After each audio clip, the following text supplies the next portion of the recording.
Family first nation nothing. मारो जितना मानना है दबा दो, कुछ फर्क नहीं पड़ता, हम कांग्रेसी हैं। अगर बीजेपी गवर्नमेंट आएगा तो जनता नहीं रहेगा। हमारी नीयत साफ है। हम जो कर रहे हैं वो देख के वो घबरा गए। यह इधर उधर होने वाले नहीं है, जान दे देंगे इसके लिए। क्या बात कर रहे हो आप? न तो इनके पास नेता है और न ही फैसला लेने की ताकत। उत्तर प्रदेश में ट्रैफिक नियमों को तोड़ने वालों के खिलाफ योगी सरकार बड़ा अभियान चला रही है। चाहे वो कोई नेता हो, कोई अफसर हो या कोई भी रसूखदार, नियम तोड़ने वालों की अब उत्तर प्रदेश में खैर नहीं। सीएम योगी उन लोगों को अब नियमों का पाठ पढ़ा रहे हैं जो इसे तोड़ते आए। ऐसे लोग अब बच नहीं पा रहे हैं। और इस बात का अंदाजा आप इसी बात से लगा सकते हैं कि हूटर पर चले योगी के हंटर से अब तक 19,864 गाड़ियों का चालान किया जा चुका है।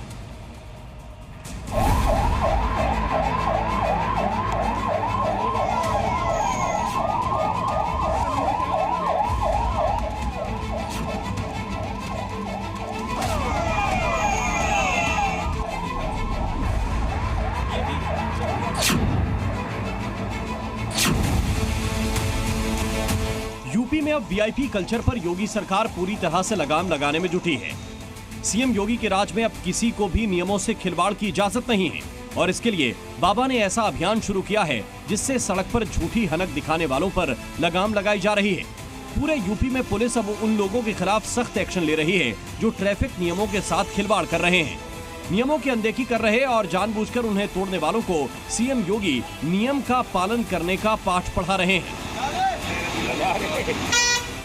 जिन जिलों में आज इस अभियान के तहत एक्शन हुआ, जी न्यूज की टीम भी वहां मौजूद रही। यूपी की राजधानी लखनऊ में कई गाड़ियों में अवैध हूटर लगे मिले जिन्हें पुलिस ने उतरवा दिया। इस दौरान कार में बैठे ड्राइवर जवाब देने से बचते नजर आए। यहाँ पर ये स्कॉर्पियो है और इसमें हूटर लगा हुआ आपको दिखाई देगा। अब जो लोग हैं इस गाड़ी से चल रहे हैं, आप इस गाड़ी को चलाते हैं? चलाते। हूटर लगा के चलना निजी वाहन पे कहीं ना कहीं वैध नहीं, आप जानते थे? फिर भी हूटर लगा के चल रहे हैं। पहले कभी चालान कटा कि नहीं आपका? हाँ हाँ। तो अब देखिए इनके सहयोगी भी हैं, आप भी बताइए, आप इस गाड़ी से चल रहे हैं? वहीं लखनऊ में उत्तर प्रदेश शासन लिखी हुई गाड़ी पर लगे हूटर को भी पुलिस ने उतरवाकर उसका चालान काटा। तो एक गाड़ी यहाँ पकड़ी गई है जिस पर एसडीएम लिखा हुआ है और उसमें अवैध तरीके से हूटर लगाया गया था। आप देखिए तो यहाँ पे ट्रैफिक पुलिस के जो अधिकारी हैं वो इस हूटर को निकलवा रहे हैं। एक और तस्वीर में दिखाऊं तो शीशे पर बाकायदा बड़े बड़े अक्षरों में एसडीएम लिखा हुआ है। यूपी के हापुड़ में भी पुलिस ने अभियान चलाकर गाड़ियों की चेकिंग की और नियमों के उल्लंघन पर कार्रवाई की। ये अलाउड नहीं है तो प्राइवेट व्हीकल नहीं है। नहीं, प्राइवेट आपकी गाड़ी है, आपकी गाड़ी अलाउड, उतरवा रहे हैं। पर तो यहाँ पर ये पुलिस कर्मी है, कोई शख्स अपनी गाड़ी में हूटर, लाल बत्ती, नीली बत्ती लगाता तो उसके खिलाफ इस तरह का एक्शन आप देख सकते हैं।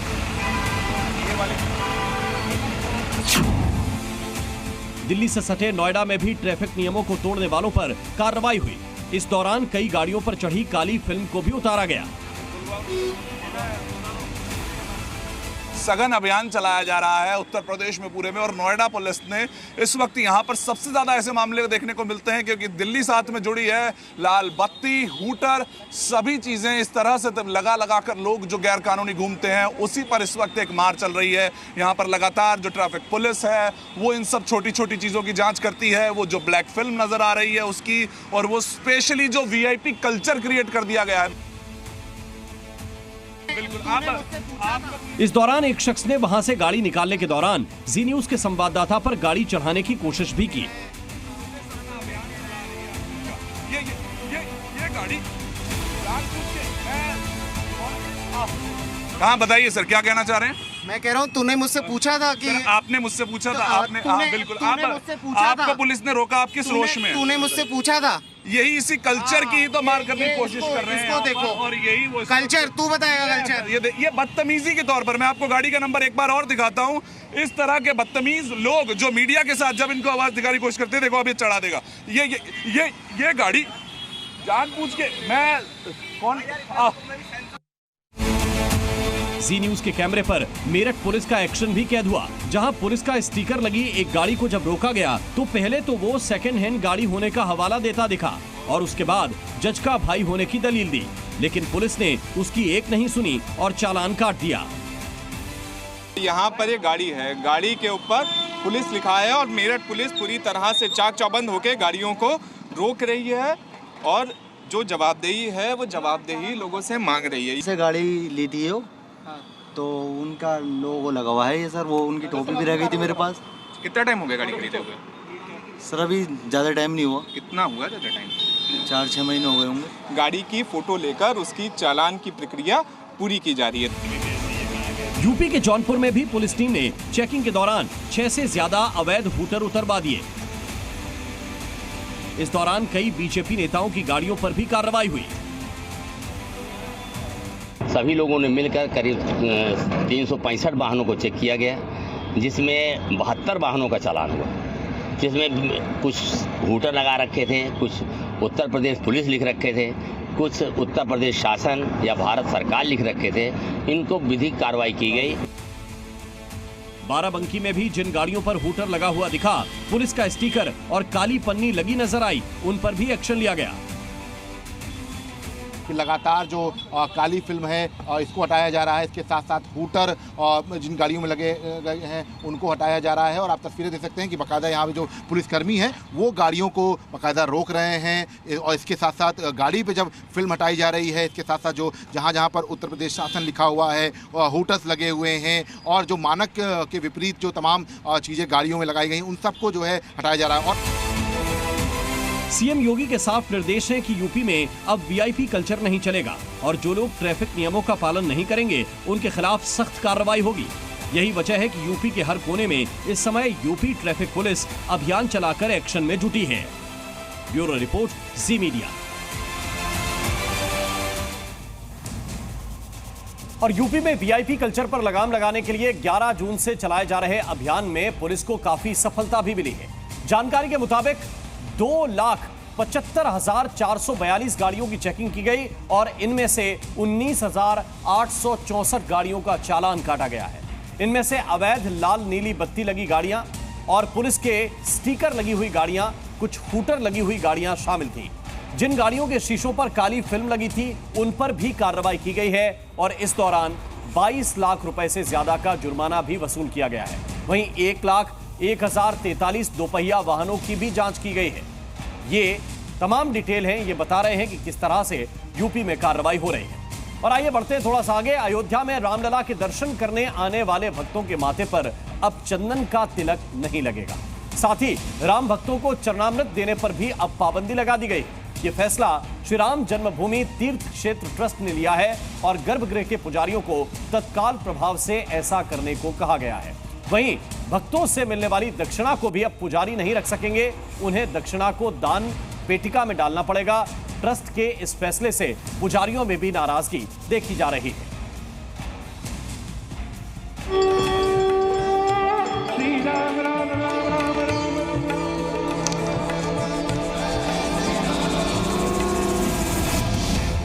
भक्तों को चंदन तिलक नहीं लगेगा। राम मंदिर में चरणामृत नहीं बटेगा। अब दान पेटिका में जाएगी दक्षिणा। राम भक्तों के तिलक पर रोक क्यों? अयोध्या में हजारों की तादाद में रोजाना राम भक्तों की भारी भीड़ उमड़ती है। कभी कभी इस भीड़ की तादाद लाखों तक पहुंच जाती है। इस जन सैलाब से साफ है कि आस्था के इस सागर में भक्त डुबकी लगाने के लिए कितने बेताब रहते हैं। जो भक्त अब तक मंदिर में प्रभु श्री राम के दर्शन करने के लिए पहुंच रहे थे, उन्हें वहां दर्शन के दौरान मौजूद पुजारी माथे पर चंदन का तिलक लगाते थे और चरणामृत दिया करते थे। लेकिन सूत्रों के मुताबिक अब इस पर मंदिर ट्रस्ट की तरफ से रोक लगा दी गई है। श्री राम जन्मभूमि तीर्थ क्षेत्र ट्रस्ट ने फैसला लिया है कि अब से मंदिर में आने वाले भक्तों को चंदन का तिलक नहीं लगाया जाएगा। भक्तों को चरणामृत भी नहीं दिया जाएगा। पुजारी भक्तों से जो दक्षिणा लेंगे उसे अपने पास नहीं रखेंगे। भक्तों से मिली दक्षिणा को दान पेटी में डाला जाएगा। सूत्रों के मुताबिक श्री राम जन्मभूमि तीर्थ क्षेत्र ट्रस्ट के इस फैसले की वजह पुजारियों की दक्षिणा को अपने पास रखने को भी माना जा रहा है, जिसकी वजह से ये फैसला लिया गया। वहीं श्री राम जन्मभूमि तीर्थ क्षेत्र ट्रस्ट के कार्यालय प्रभारी प्रकाश गुप्ता ने बताया कि ट्रस्ट ने ये महत्वपूर्ण निर्णय आम श्रद्धालुओं की सुविधा को देखते हुए लिया है। कि अब चरणामृत देने में समय बहुत लग जाता है, और पीछे लोग लगे रहते हैं, उनको व्यग्रहण पैदा होता है। तो जो निर्णय ट्रस्ट करेगा तो ठीक ही करेगा और दर्शनार्थियों के हित में करेगा, उसका पालन सबको करना चाहिए और होगा। वहीं ट्रस्ट के इस फैसले से पुजारियों में नाराजगी भी है। मंदिर के मुख्य पुजारी आचार्य सत्येंद्र दास ने इस फैसले पर आपत्ति जताई, लेकिन फिर भी वो मंदिर प्रशासन के फैसले के साथ दिखे। जो हो रहा है वो रामानंदी संप्रदाय के अनुसार नहीं है। कोई ऐसा विद्वान नहीं है, कोई ऐसा मंदिर नहीं है जिसमें चरणामृत न मिलता हो, और चंदन भगवान से लगाया हुआ जो शेष चंदन होता है वो भक्तों को न लगाया जाता हो। जो ट्रस्ट कहता है उसको हम मानते चले आए हैं, उसके अनुसार उनका पालन करेंगे, लेकिन वस्तुतः ऐसा होना नहीं चाहिए। मंदिर ट्रस्ट के इस फैसले पर वहां पहुंचे भक्तों की भी अलग अलग राय सामने आई। भीड़ को देखते हुए संभव नहीं कि हर आदमी को टीका वहाँ लग पाए, हर आदमी वहाँ झुक पाए। मंदिर में आए हैं तो टीका तो लगना चाहिए, चरण में तो मिलना ही चाहिए। मंदिर का यही उसूल है भाई, मंदिर में आए हैं तो ये सब तो करना ही पड़ेगा। जिस तरीके से भीड़ वगैरह है और सब कुछ देख के जो निर्णय लिया होगा अच्छा ही लिया होगा, जिस तरीके से लिया होगा।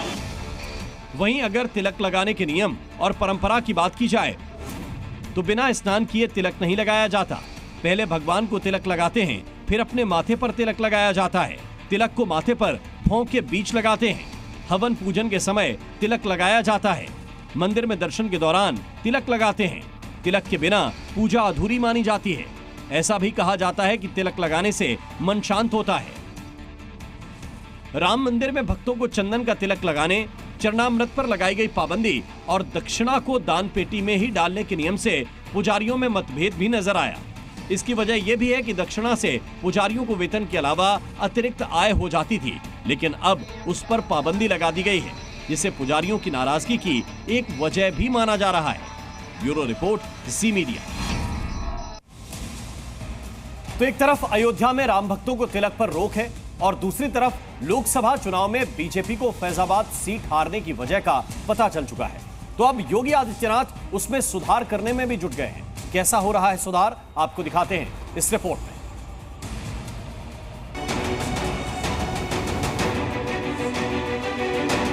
जो है व्यापारी और छोटे तबके के लोग जो थे वो बहुत ही नाराज थे। जमीनी काम नहीं किए और चौधरीकरण में जो परेशान हुए उनको जो मुआवजा मिलना था वो मुआवजा नहीं मिला। अयोध्या में रहने वाले ये वो लोग हैं जिन्हें प्रभु श्री राम का मंदिर भी मिला, शहर का विकास भी मिला, तो देश दुनिया से आने वाले भक्तों की वजह से एक बड़ा बाजार भी मिला। लेकिन अयोध्या का विकास उनकी जिंदगी नहीं बदल पाया। लेकिन अब जन कल्याण के कामों में जुटी योगी सरकार। अयोध्या में जनहित के कामों में तेजी, विस्थापित कारोबारियों की बदलेगी जिंदगी। लोकसभा चुनाव में फैजाबाद सीट समेत यूपी में बीजेपी का खराब प्रदर्शन रहा। पहले अयोध्या को प्रभु श्री राम का मंदिर मिला, अब अयोध्या के लोगों की तकलीफ दूर करने में योगी जुट गए हैं। लोकसभा चुनाव में फैजाबाद सीट पर बीजेपी की हार के बाद जनहित से जुड़े मुद्दों पर काम तेज हो गया है। रामनगरी अयोध्या में विस्थापित दुकानदारों को राहत देते हुए इस दिशा में पहल की गई है। रामनगरी में विस्थापित दुकानदारों को राहत मिली है। नई दुकानों की कीमत में 30% तक छूट दी गई है। 20 सालों तक दुकानों पर ब्याज से राहत रहेगी। जनहित से जुड़े मुद्दों पर बड़ा फैसला लिया गया है। इससे पहले विस्थापित दुकानदारों के लिए इन दुकानों की रकम इतनी अधिक रखी गई थी कि प्रभावित लोग खुद को ठगा हुआ महसूस कर रहे थे। इससे व्यापारियों में गहरी नाराजगी देखी गई और इसका नतीजा लोकसभा चुनाव के परिणामों में दिखा। इसके अलावा और क्या क्या वजहें रही कि लोग नाराज हो गए, वो भी जानिए। शहर के विकास के लिए तोड़ी गई थी दुकानें। दुकानों का सही मुआवजा नहीं मिलने का आरोप लगा। दुकानदारों में गहरी नाराजगी दिखी। नई दुकानों की रकम बहुत ज्यादा थी। चुनाव में इस आक्रोश का असर दिखा। लोगों के इसी गुस्से की वजह से पूरे उत्तर प्रदेश और खासकर फैजाबाद सीट पर खराब प्रदर्शन ने बीजेपी को सबसे ज्यादा प्रभावित किया। क्योंकि बीजेपी को अयोध्या में जीत की उम्मीद थी, लेकिन इतनी बड़ी हार ने बीजेपी को सकते में डाल दिया। चुनाव में श्री राम मंदिर बीजेपी के लिए दशकों से बड़ा मुद्दा रहा और 2024 में पार्टी ने अयोध्या में प्रभु श्री राम को स्थापित कर दिया। देश और दुनिया में इसका बड़ा प्रचार किया गया। अयोध्या को दुनिया में विकास का उदाहरण बताया गया। लेकिन हार के बाद अब योगी सरकार अपने वादे को पूरा करके अयोध्या के लोगों की तकलीफ दूर करने में जुट गई है। Bureau report, C media. और अब हम बात करेंगे 24 के चुनाव में उत्तर प्रदेश में बीजेपी के खराब प्रदर्शन के बाद आई उस ग्राउंड रिपोर्ट की। बीजेपी की यह ग्राउंड रिपोर्ट करीब करीब फाइनल दौर में पहुंच चुकी है और दिल्ली में इसके बाद हलचल बढ़ने लगी है।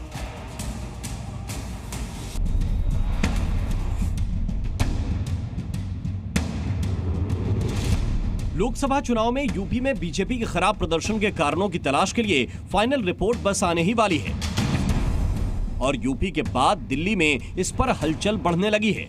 आज यूपी बीजेपी के अध्यक्ष भूपेंद्र चौधरी ने दिल्ली में पार्टी के राष्ट्रीय अध्यक्ष जेपी नड्डा से मुलाकात की। यूपी में बीजेपी के खराब प्रदर्शन के बाद भूपेंद्र सिंह की दिल्ली में जेपी नड्डा से पहली मुलाकात हुई। सूत्रों के मुताबिक जानिए दोनों नेताओं के बीच क्या क्या बात हुई। दोनों के बीच 20 मिनट तक मुलाकात हुई। यूपी में सीटें कम होने पर चर्चा हुई, यूपी की सियासत पर बातचीत हुई और विस्तृत रिपोर्ट पर भी चर्चा हुई। यूपी में बीजेपी की हार पर अभी तक 2 स्तर की रिपोर्ट आ चुकी है, जबकि तीसरे स्तर के लिए कुछ सदस्यों की रिपोर्ट आई है। जबकि 25 जून को यूपी में बीजेपी के खराब प्रदर्शन पर रिपोर्ट सौंपे जाने की खबर है। 25 जून को आएगी फाइनल रिपोर्ट। 25 से 27 जून तक दिल्ली में रिपोर्ट पर मंथन होगा। भूपेंद्र सिंह और धर्मपाल दिल्ली में होंगे। यूपी बीजेपी के कई नेताओं की मौजूदगी रहेगी। इससे पहले यूपी में हार पर बीजेपी की 2 रिपोर्ट आ चुकी हैं, जिसमें भीतरघात, उम्मीदवारों का ओवर कॉन्फिडेंस, मोदी योगी के चेहरे के भरोसे हाथ पर हाथ धरे बैठे रहने की बात सामने आई थी। जबकि मंडल स्तर की रिपोर्ट में भी आपसी गुटबाजी का जिक्र किया गया है। साथ ही संगठन और सांसदों के बीच प्रचार में तालमेल न होने की बात कही गई। ब्यूरो रिपोर्ट, जी मीडिया। कन्नौज से अखिलेश यादव लोकसभा के सदस्य चुन लिए गए हैं। नियम के अनुसार अब उन्हें अपनी विधायकी या सांसदी में से कोई एक विकल्प चुनना है। तो अखिलेश यादव ने उत्तर प्रदेश विधानसभा छोड़ने का फैसला किया है। अखिलेश यादव उत्तर प्रदेश विधानसभा में नेता प्रतिपक्ष भी हैं और अब उन्हें ये पद भी छोड़ना है। ऐसे में सवाल यह है कि समाजवादी पार्टी की तरफ से नया नेता प्रतिपक्ष कौन होगा। विधानसभा विधान परिषद में एससी या ओबीसी समाज के नेता को नेता प्रतिपक्ष बनाया जाएगा और जल्द ही समाजवादी पार्टी नए नेता प्रतिपक्ष का ऐलान कर सकती है, जिसके लिए मंथन अंतिम दौर में चल रहा है। जानकारी के मुताबिक पीडीए फॉर्मूले पर ही दोनों सदनों में नेता प्रतिपक्ष बनाए जाएंगे। वहीं यूपी विधानसभा में समाजवादी पार्टी नए चीफ व्हिप की भी नियुक्ति करेगी।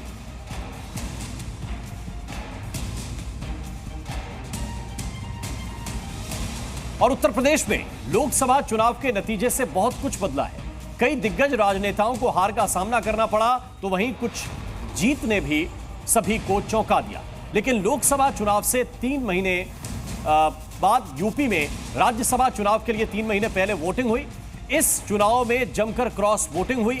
विधायकों ने पाले बदले, जिसमें सबसे ज्यादा चर्चा समाजवादी पार्टी के 7 विधायकों की रही। लेकिन अब इन विधायकों के सियासी करियर पर बड़ा संकट खड़ा हो गया है। कैसे, आइए आपको एक रिपोर्ट दिखाते हैं।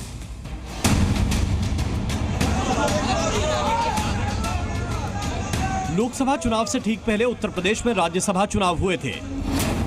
इस दौरान अखिलेश यादव के 7 विधायकों ने अचानक पाला बदल लिया था और अब इन विधायकों के सियासी करियर के सामने बड़ा संकट खड़ा हो गया है। राज्यसभा इलेक्शन के लिए वोटिंग में समाजवादी पार्टी के 7 विधायकों ने क्रॉस वोटिंग कर दी थी, जिसकी वजह से बीजेपी को एक ज्यादा सीट पर जीत मिली।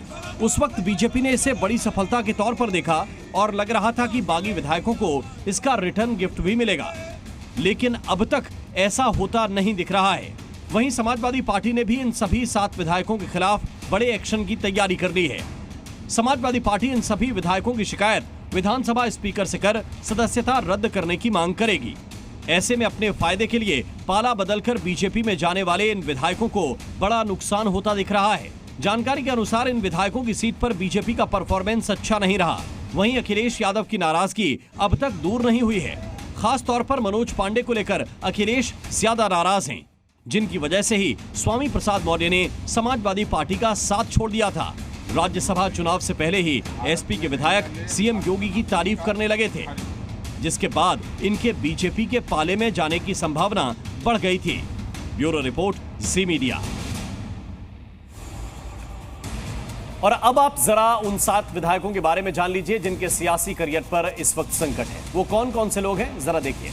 मनोज पांडे, पहला नाम है मनोज पांडे का, ये चीफ विप भी थे, ऊंचाहार के विधायक। राकेश पांडे इनके अलावा दूसरा नाम है, ये जलालपुर के विधायक हैं। इसके अलावा गौरीगंज के विधायक राकेश प्रताप सिंह, इन पर भी संकट है। अभय सिंह जो विधायक हैं गोसाईगंज सीट से, विनोद चतुर्वेदी जो विधायक हैं कालपी सीट से, पूजा पाल जो चायल की विधायक हैं, और आशुतोष मौर्य जो विधायक हैं बिसौली सीट से। इनके करियर पर संकट है। आगे क्या होगा, भविष्य में क्या होगा, ये देखना पड़ेगा। और आइए अब बात करते हैं आंध्र प्रदेश की, जहां सत्ता बदलते ही जगन मोहन रेड्डी और वाईएसआरसीपी की मुश्किलें बढ़ गई, क्योंकि जगन मोहन की पार्टी के निर्माणाधीन दफ्तर को अवैध निर्माण बताकर आज सुबह सुबह नगर निगम ने गिरा दिया। वाईएसआरसीपी ने ऑफिस ढहाने को बदले की कार्रवाई से जोड़ा है। जगन का आरोप है कि नोटिस को हाईकोर्ट में चुनौती दी गई थी, बावजूद इसके सरकार प्रतिशोध की कार्रवाई करते हुए बुलडोजर चलवा रही है। वाईएसआरसीपी ने जो आरोप लगाए उस पर टीडीपी ने क्या कहा है, ये आपको सुनाते हैं। As per the law and the prevailing rules, any illegal construction need to be demolished. And today, the party office of the YSR Congress Party, which is being built illegally without obtaining any permissions from the concerned departments, is being demolished today as per the rules prevailing by the concerned departments. This has nothing to do with any kind of political vendetta as the YSRCP is alleging. First, they should come out and say whether the construction which they have taken. और आंध्र प्रदेश में सत्ता परिवर्तन के बाद TDP सरकार action में है और ज्यादातर कार्रवाई वाईएसआरसीपी के नेताओं के ठिकाने पर ही हो रही है। इससे पहले जगन मोहन रेड्डी का ये जगन पैलेस भी सुर्खियों में आ चुका है, जो विशाखापट्टनम में समुद्र तट से लगे ऋषिकोंडा हिल पर बनाया गया है। आरोप है कि 500 करोड़ से ज्यादा की कीमत के इस घर को जगन ने सरकारी पैसों के इस्तेमाल से बनवाया था। टीडीपी ने इस निर्माण के जरिए जगन मोहन पर जनता का पैसा बर्बाद करने का आरोप लगाया। हालांकि वाईएसआरसीपी ने इसे सरकारी संपत्ति बताया है। अब ये 2 तस्वीरें इस वक्त हम आपको दिखा रहे हैं और इन 2 तस्वीरों को जरा देखिए किस तरह से बुलडोजर कार्रवाई हुई है वाईएसआरसीपी के दफ्तर के ऊपर, और ये अवैध निर्माण बताकर कार्रवाई की गई है टीडीपी सरकार की ओर से। और अब आपको दिखाते हैं वो महल, जरा देखिए। ये ऋषिकोंडा हिल के अंदर बनाया गया वो आलीशान महल है जिसमें पैसे की बर्बादी का आरोप टीडीपी ने लगाया है, और इसके बारे में पहले कोई खबर सामने नहीं आई। बताया जा रहा है कि गुपचुप तरीके से इसका निर्माण किया जा रहा था। आसपास 20 फीट की बाउंड्री वॉल भी बनाई गई थी ताकि कोई यहां पर दाखिल ना हो सके। और देखिए आसपास के जो इलाके हैं उसकी सजावट में ही करोड़ों रुपए खर्च किए गए थे।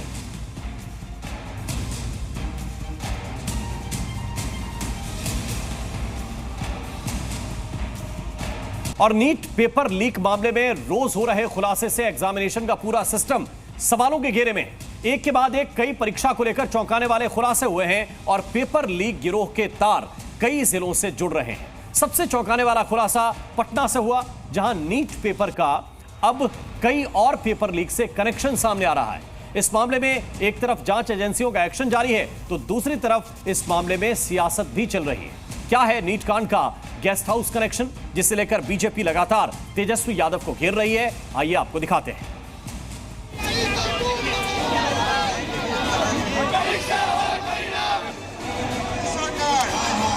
पटना, नालंदा, हजारीबाग और अब रांची। नीट पेपर लीक मामले में रोजाना इन शहरों से नए नए चौंकाने वाले खुलासे हो रहे हैं, लेकिन नीट पेपर लीक मामले में पटना सबसे बड़ा एपिसेंटर बनकर सामने आया है। नीट पेपर लीक मामले की आंच अब बिहार के पूर्व डिप्टी सीएम तेजस्वी यादव तक पहुंच गई है। इस मामले में मास्टरमाइंड के साथ तेजस्वी यादव के पीए प्रीतम कुमार के संबंध बताए जा रहे हैं और अब ईओयू ने प्रीतम को जांच के लिए दोबारा बुलाया है। अब समझिए इस पूरे मामले का गेस्ट हाउस कनेक्शन क्या है। पेपर लीक मामले में गिरफ्तार अभ्यर्थी के अनुसार सिकंदर यदुवेंद्र नाम के शख्स ने उसे पेपर उपलब्ध कराया था। विजय सिन्हा का आरोप है कि अनुराग यादव सरकारी गेस्ट हाउस में ठहरा था, जिसकी बुकिंग जेल में बंद सिकंदर यदुवेंद्र ने करवाई थी। विजय सिन्हा ने दावा किया कि सिकंदर यदुवेंद्र ने इसके लिए तेजस्वी यादव के पीए को कॉल किया था, जिसके सबूत भी उन्होंने पेश किए हैं। 1 मई को तेजस्वी यादव के निजी सचिव प्रीतम कुमार ने गेस्ट हाउस कर्मचारी प्रदीप कुमार को फोन कर सिकंदर यदुवेंद्र के लिए कमरा बुक करने के लिए कहा। 4 मई को प्रीतम कुमार ने प्रदीप कुमार को कमरा बुक करने के लिए फिर से फोन किया और तेजस्वी यादव के लिए मंत्री शब्द का इस्तेमाल किया। नहीं तो हमारे पास सारा तस्वीर वगैरह कौन कौन नेताओं के साथ क्या क्या है उस संजीव मुखिया का, वो हमको बताना पड़ेगा, दिखाना पड़ेगा, सार्वजनिक करना पड़ेगा। तो इससे बेहतर है कि जांच एजेंसियां जो है निष्पक्षता से जांच करें। आपके पास फरमान है तो जारी करिए, उपलब्ध कराइए, होगी जांच, जो भी दोषी होगा होगी कार्रवाई। लेकिन बात बरगलाने के लिए, चेहरा छुपाने के लिए बहाना मत ढूंढिए। वहीं दूसरी तरफ जांच एजेंसियां पेपर लीक को लेकर संजीव मुखिया की तलाश में भी जुटी हुई हैं।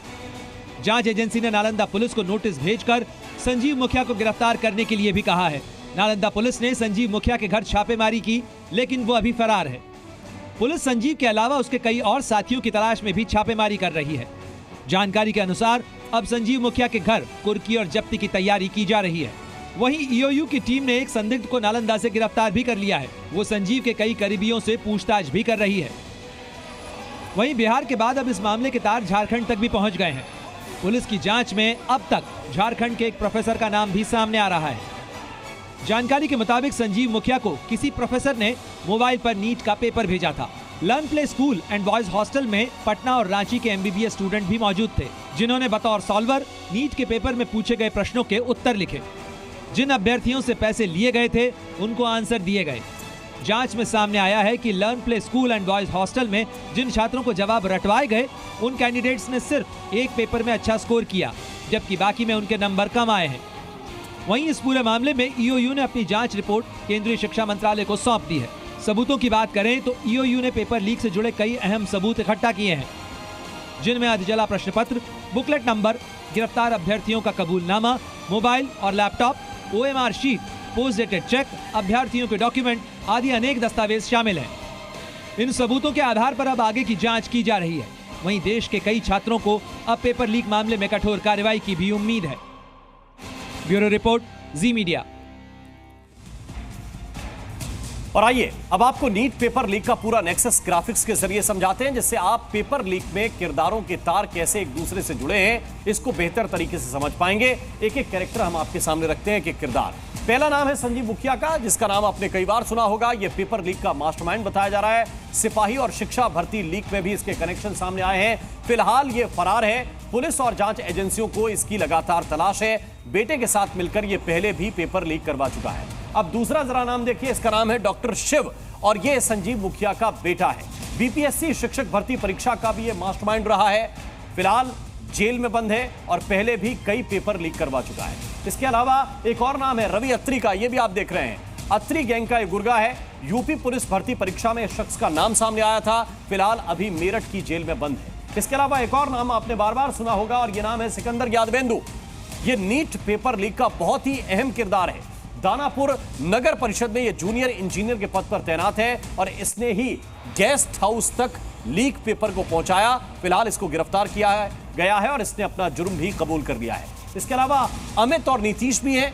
पेपर लीक का जिम्मा तो सिकंदर यादवेंदु का था, लेकिन उसको सॉल्व करना और उसके आंसर बच्चों तक पहुंचाना अमित और नीतीश का काम था। इन दोनों ने ही अभ्यर्थियों को आंसर्स रटवाए थे, जवाब रटवाए थे और यह सब परीक्षा के एक दिन पहले हुआ था। पेपर लीक के मामले को रोकने के लिए कल केंद्र सरकार की तरफ से नए कानून का नोटिफिकेशन जारी किया गया। इस कानून की बड़ी बातें क्या है, यह भी हम आपको बता देते हैं। जरा देखिए एक एक करके। इस कानून के तहत सार्वजनिक परीक्षाओं में होने वाली धोखाधड़ी यानी कि नकल पर अंकुश लगाने के लिए न्यूनतम यानी कम से कम 3 से 5 साल की कैद की सजा का प्रस्ताव है। पेपर लीक गिरोह में शामिल लोगों को 5 से 10 साल की कैद और न्यूनतम 1 करोड़ रुपए जुर्माने का प्रावधान है। इसके अलावा ऑर्गेनाइज्ड क्राइम होने पर दोषियों को 5 से 10 साल की कैद और 1 करोड़ की पेनल्टी लग सकती है। यह कानून कहता है कि जुर्माना 1 करोड़ रुपए से कम नहीं होगा। किसी संस्थान के संगठित पेपर लीक अपराध में शामिल पाए जाने पर उसकी संपत्ति कुर्क करने और जब्त करने का भी कठोर प्रावधान इस कानून के अंदर है। जांच कर रही एजेंसी के पास यह अधिकार होगा कि वे दोषियों की प्रॉपर्टी जब्त और कुर्क कर सकें ताकि एग्जाम में हुए नुकसान की भरपाई की जा सके। कानून किसी भी ऐसे शख्स को एग्जामिनेशन सेंटर में आने से रोकता है जिसे एग्जाम से जुड़ा हुआ काम नहीं सौंपा गया हो या जो कैंडिडेट नहीं हो, उम्मीदवार नहीं हो। पुलिस महकमे के बड़े अधिकारी जैसे कि डीएसपी या एसीपी संदिग्ध मामलों की शुरुआती जांच पड़ताल करेंगे। कॉम्पिटिटिव एग्जाम में शामिल होने वाले बच्चों के लिए इस कानून में कोई बात नहीं है। अगर कोई अभ्यर्थी परीक्षा के दौरान अनुचित साधनों का प्रयोग करता हुआ पकड़ा जाता है तो उसके खिलाफ परीक्षा आयोजित करने वाली संस्था के प्रावधानों के अनुसार कार्रवाई की जाएगी। और आइए बढ़ते हैं आगे, बात करते हैं राजस्थान के जोधपुर की, जहां तापमान के साथ साथ सांप्रदायिक हिंसा भी सुलग रही है। बीती रात दो समुदाय आमने सामने आ गए। धार्मिक इमारत के गेट को लेकर शुरू हुआ यह विवाद पत्थरबाजी और आगजनी तक पहुंच गया। क्या है यह पूरा मामला, आपको दिखाते हैं इस रिपोर्ट में। जोधपुर में टेंशन, मास्टरमाइंड कौन?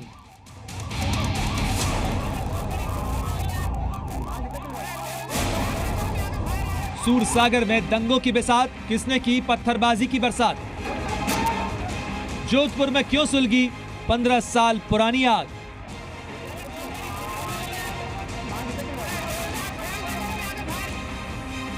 ये जले हुए घर और चप्पे चप्पे पर पुलिस का पहरा बता रहा है कि राजस्थान के जोधपुर में सूरसागर के हालात तनावपूर्ण हैं। कल आधी रात को सूरसागर में हिंसा की जो आग लगी, इलाके में उसकी तपिश को धारा 144 के जरिए महसूस किया जा सकता है।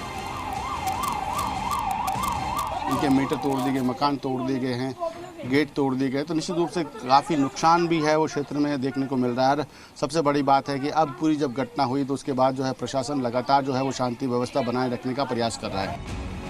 दरअसल सूरसागर में ईदगाह का गेट निकालने को लेकर शुरू हुआ मामूली विवाद आगजनी और पथराव में बदल गया। मामला इतना बढ़ गया कि दो समुदायों ने एक दूसरे पर हमला कर दिया और दुकान और ट्रैक्टर में आग लगा दी। इस दौरान कई लोग जख्मी भी हुए हैं। तो ऐसे ही चलता रहता है, माहौल खराब ही रहता है यहाँ। मोस्ट प्रोबेबली यहाँ खराब ही रहता है। फिर भी हमारा घर हमेशा जब भी झगड़ा था हमारे घर को टारगेट किया जाता है। हमारा किसी से कोई लेना देना नहीं। पुलिस ने दोनों पक्षों को शांत कराने की कोशिश की, लेकिन हालात नहीं संभले, जिसके बाद पुलिस ने लाठीचार्ज किया और आंसू गैस के गोले छोड़े। इस कार्रवाई में पुलिसकर्मियों को भी चोट आई है। हालात काबू में करने के लिए पुलिस ने पूरे इलाके में भारी तैनाती कर दी है। दरअसल सूरसागर इलाके में ईदगाह के पास गेट और अवैध पार्किंग को लेकर एक समुदाय ने आपत्ति जताई, जिसके बाद दूसरा समुदाय भी विरोध में उतर गया। पहले समुदाय का आरोप है कि दूसरा समुदाय अवैध कब्जे की कोशिश के तहत निर्माण करवा रहा है। वहीं ये जुबानी तनातनी हिंसा और आगजनी में देखते ही देखते तब्दील हो गई। सूरसागर में यह विवाद जिस जमीन को लेकर हुआ है, उसको लेकर 15 साल पहले भी दोनों समुदायों के बीच समझौता हुआ था, जिसके तहत विवादित जमीन पर कोई निर्माण न करने पर सहमति जताई गई थी। लेकिन फिर एक समुदाय विशेष ने समझौते को तोड़कर ईदगाह के पास विवादित जमीन की तरफ गेट खोल दिया, जिसके बाद सूरसागर हिंसा की आग भड़क उठी। Bureau report. गाजियाबाद के थाना निवाड़ी इलाके में पानी को लेकर 3 लोगों की गोली मार दी गई। सिंचाई के पानी को लेकर विवाद इतना बढ़ा कि 3 लोगों को सरेआम गोली मार दी गई। इस वारदात में 2 लोगों की मौत हो गई, जबकि एक गंभीर रूप से जख्मी है। अचानक हुई गोलीबारी से इलाके में दहशत है। हत्याकांड के बाद लोगों ने सड़क जाम कर दी। बीती देर रात एक बाग से दूसरे बाग की तरफ से के रास्ते पर ताबड़तोड़ फायरिंग की गई और उसके बाद हालात कुछ इस तरह के बन गए।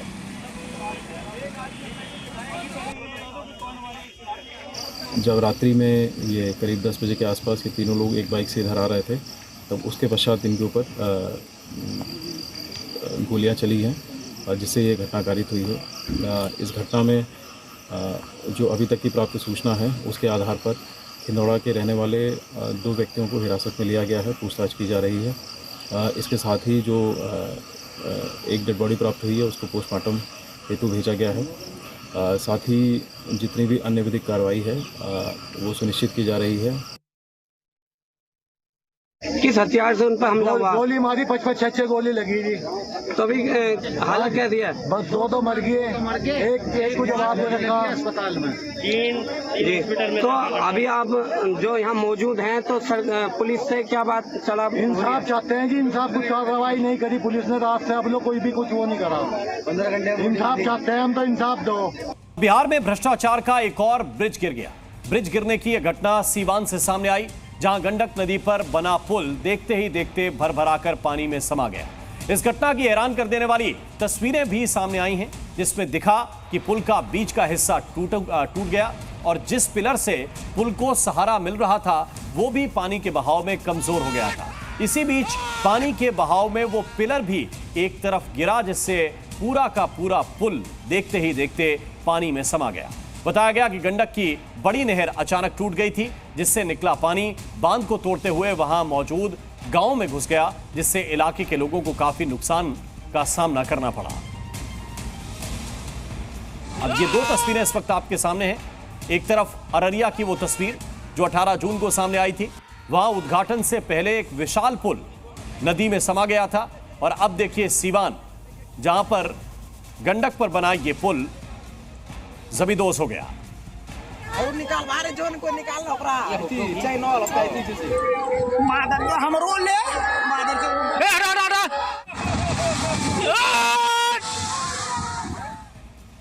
और इस घटना को लेकर बिहार में पक्ष और विपक्ष आमने सामने हैं, आपको सुनाते हैं।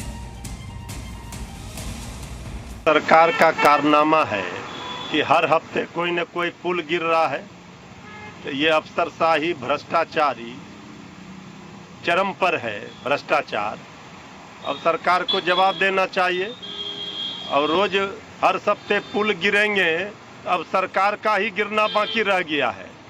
इस पर जवाब नहीं दे रहे हैं सरकार में। पुल के गिरने की तो सरकार ने उसे बड़ी गंभीरता से लिया है।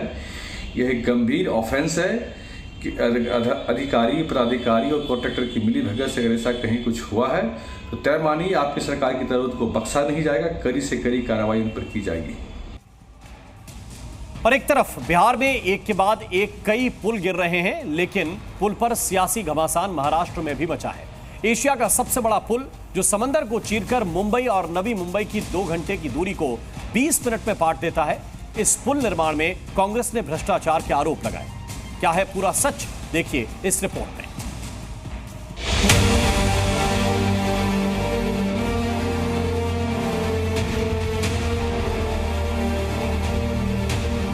अटल सेतु विकसित भारत की तस्वीर है। दुनिया के सबसे बड़े सी ब्रिज में से एक ये विशाल अटल सेतु देश को मिला। हम समंदर से भी टकरा सकते हैं, लहरों को भी चीर सकते हैं। करीब 6 महीने पहले जिस अटल सेतु को पीएम मोदी ने भारत के विकास का प्रतिबिंब बताया था, उसी अटल सेतु पर कांग्रेस ने प्रश्न चिन्ह खड़े कर दिए हैं। कांग्रेस ने अटल सेतु में दरार दिखाकर भ्रष्टाचार के बड़े आरोप लगाए हैं। ये तस्वीरें महाराष्ट्र कांग्रेस के अध्यक्ष नाना पटोले की हैं। बिहार में पुल गिरने के बाद कल पटोले अचानक ही अटल सेतु पहुंचे, जहां उन्होंने सड़क पर पड़ी दरार पर चिंता जताई और 18,000 करोड़ की लागत से बने अटल सेतु को लोगों के लिए असुरक्षित बता दिया। अटल सेतु का उद्घाटन देश के प्रधानमंत्री नरेंद्र मोदी जी ने किया था। अभी आपने देखा होगा कम से आधा किलोमीटर ये रोड 1 फीट नीचे खसक गया है। तो इसका मतलब है कि ये सरकार भ्रष्टाचार में कितनी लिप्त है। जनता की जीवित हानि की भी चिंता इनको नहीं है, और इस तरह से भ्रष्टाचार में लुप्त होने वाली सरकार का मैंने आज लाइव आपके सामने दिखाया है। अटल सेतु के जिस हिस्से पर कल नाना पटोले ने दरार दिखाई थी, आज वहां मरम्मत नजर आई। अटल सेतु प्रोजेक्ट से जुड़े कैलाश गणात्रा ने अटल सेतु में किसी भी गड़बड़ी से इनकार किया। एक्चुअली देखिए, कई बार क्या होता है, लोग बात का बतरंग बना देते हैं, राई का पहाड़ बना देते हैं। तो बारिश और समर, तो ये हीट और कूल जब होता है रोड का, तो इवन दो कॉम्पैक्टेड मिट्टी, उसमें जो है ये नेचुरल फिनोमिना है कि उसमें क्रैक्स डेवलप होता है।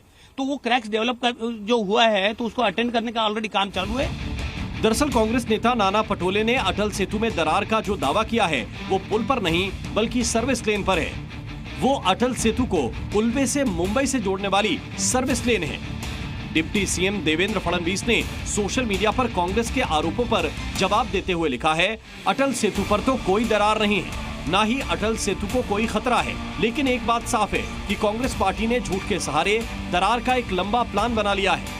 चुनाव में संविधान बदलने की बातें, चुनाव के बाद फोन से ईवीएम अनलॉक और अब ऐसी झूठी बातें। देश की जनता ही इस दरार प्लान और कांग्रेस की भ्रष्ट आचरण को परास्त करेगी। इसी साल जनवरी में पीएम मोदी ने मुंबईकरों को अटल सेतु की सौगात दी थी। हालांकि अब प्रशासन की तरफ से साफ कर दिया गया है कि दरार अटल सेतु में नहीं बल्कि सर्विस लेन पर थी। ब्यूरो रिपोर्ट, ज़ी मीडिया। अगर आप स्मार्टफोन के साथ साथ स्मार्ट वॉच भी यूज करते हैं तो ये खबर बिल्कुल आपके लिए है। आपको ये जानकर हैरानी होगी कि स्मार्ट वॉच भी किसी की जान बचा सकती है। जी हां, दरअसल तेलंगाना बीजेपी के एक नेता की स्मार्ट वॉच की वजह से उनकी जान बच गई। 62 साल के प्रताप रामकृष्ण सुबह मॉर्निंग वॉक के लिए निकले थे। इसी दौरान उनकी स्मार्ट वॉच पर अलर्ट मिला, जिसमें तुरंत डॉक्टर से सलाह लेने के लिए कहा गया। इसके बाद इलाज के लिए वो अस्पताल पहुंच गए। यहां उनके दिल में 2 ब्लॉकेज पाए गए। इसके तुरंत बाद डॉक्टरों ने उनका इलाज शुरू किया और अब प्रताप रामकृष्ण पूरी तरह से स्वस्थ हैं। डॉक्टर्स का कहना है कि अगर प्रताप रामकृष्ण अस्पताल नहीं पहुंचते तो उनकी स्थिति काफी गंभीर हो सकती थी। तो वॉक के दौरान स्मार्ट वॉच पर एक अलर्ट मिलता है इनको। नेताजी को इनकी स्मार्ट वॉच बताती है कि आपको डॉक्टर से मिलने की जरूरत है। मॉर्निंग वॉक के लिए रामकृष्ण निकले थे। इन्होंने अपने स्मार्ट वॉच की बात मानी। ये डॉक्टर के पास गए। डॉक्टर ने चेकअप किया और पाया कि 2 ब्लॉकेज हैं और इसके बाद इनका इलाज किया गया। अब ये स्वस्थ हैं।